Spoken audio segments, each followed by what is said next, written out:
And then, so from there, like you'd work those couple of years at Macca's, and then you get to the point where you're about to start year 11. And that's a big phase. Like in year 10, they start talking about subjects.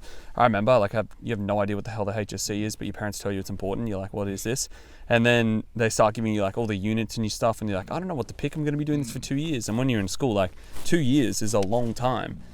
2 years feels like it's going to be a long time. It feels like forever. So it's like I have to pick my subjects I'm going to do forever, and you want me to be due in a month? Like what? So we all get to that stage where we're having to pick those subjects, and you had thought about wanting to do some psychology at uni. So how did you get from I want to do psychology at uni to being underneath a car, all greasy, as a mechanic? Yeah, I was just crossing the road and the car hit me. No, I'm kidding. No, so it was the conversation. I think I've mentioned this before on the pod, but just a quick recap. I was doing work experience at the end of year 10 at the Black Dog Institute, having a conversation with a psychiatrist, and she asked me, what do I want my life to look like? Really made me think about, 10, 20, 30, 40 years into the future. I wake up, it's a Monday morning. What do I want to be doing? What do I want my week to look like? And, as I thought about that, I realized I don't want to have a typical 9 to 5. I don't want to, work 40 hours a week and come home and then take my kids to sport on the weekend. That just doesn't appeal to me. And I realized going to uni for the most part was going to give me that. Doing psychology was going to create that. And like, yes, you could do psychology in a form and not have that lifestyle.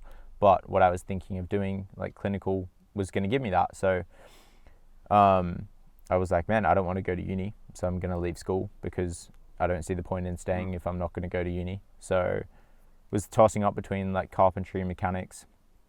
Ended up being mechanics for no other reason really than I liked timber in school. I loved timber. I actually never did automotive in school. But I found I was never great. And like, I'm not good at, if you have like a square piece of timber, I'm not good at like sanding that or making that into a circle. I'm not good at seeing the circle within the square and like making that a thing. So I think I just chose mechanics. I thought it'd be more interesting as well. At the time, I also had my Land Cruiser, which I bought when I was 16, like just turned 16 and a half. And I was planning on traveling Australia after I'd finished my apprenticeship, and I wanted to know about cars, so I thought I'd do that. And I loved it. I loved the apprenticeship. It was very interesting, very, very, it was just fun. Like I learned so much. I loved going to a place every day where I was learning heaps. Like I was just bombarded with information. Taught me a lot of skills as well.